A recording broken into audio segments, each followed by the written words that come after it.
Hey guys, it's Wyatt here, and I'm going to be doing a tips and tricks slash tutorial for stropping your knife on a pair of jeans.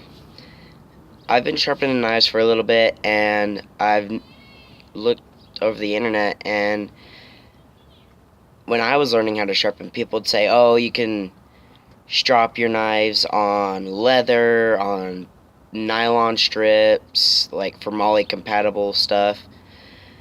You can strap it on a pair of jeans. And I was like, huh. Because at the time I didn't have a leather strap anyways. And so I looked up how to drop a knife on a pair of jeans. And I couldn't really find very many videos. So that's what I'm here to do today. The knife I will be using is my brand new Buck Selkirk folding knife. It's full flat grind. Well, actually, it's not full flat grind. It's a flat grind with a slight hollow grind right here at the very end of the edge. It's got micarta handle scales, which you can take off and put wood handle scales on, or your own micarta. And this is a very, very sturdy knife. I really don't say that I'd rely my life on a folding knife in a survival situation, but in my opinion, Buck is one of the best knife companies out there, and this knife is built so sturdy. I got it straight out of the box. It doesn't wiggle forward or down or side to side. It has no blade play in it, and it's super sturdy. I would say I would depend my life on this knife if I had to. So let's get into the video. Now, everybody owns a pair of jeans. Everybody does. That's a given. Now, if you look on your pair of jeans, you'll notice which direction the fabrics go. Usually on a pair of jeans, they'll go up and down, straight up and down your leg. And yes, you can see the fabrics running side to side. But if you're stropping your knife on a pair of jeans, you're going to want to make sure that you go against the fabrics that are going up and down. That's going to work the best. Now, I prefer to do it with my jeans on just because it's convenient. I'm always wearing jeans, and it does provide some rigidity. Now, you can take a pair of jeans and put them on like a piece of 2x4 and make your own strap that way, but I've already got a leather strap like that, so I'm not going to do that. Now, you're going to want to take your knife, and right on the bevel, you're going to want to try and almost perfectly match the knife's bevel on your jeans.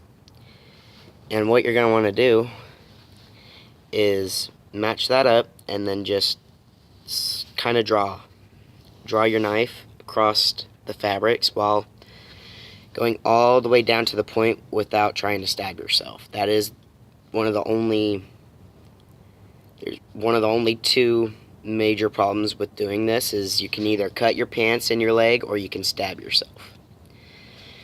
And I just stabbed myself last night with this Buck Selkirk. I don't know if you can see that or not.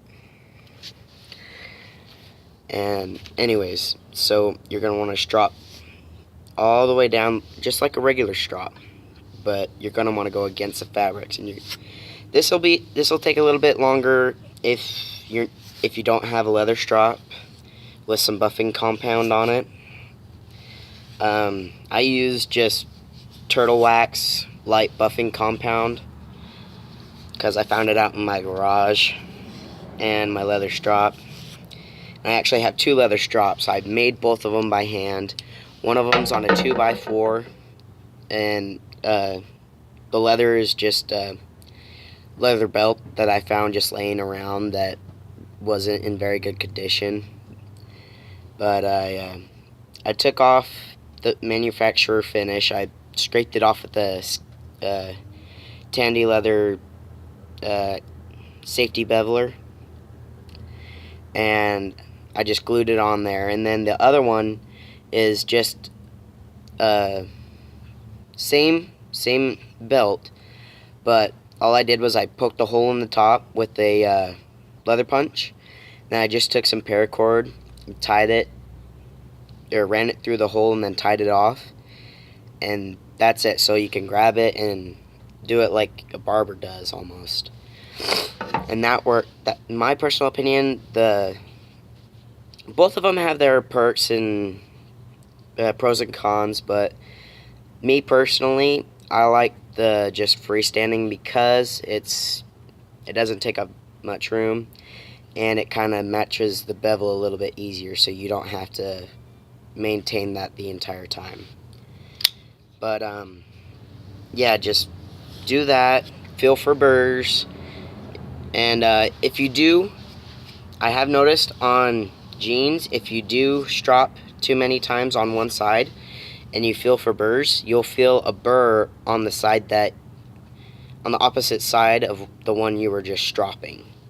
So just kind of, and do this after you sharpened, or if you're out in the field and you feel just a couple little micro burrs, just run it along your pants and you'll be good to go.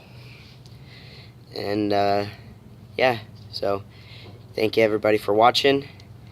I'll see y'all next time.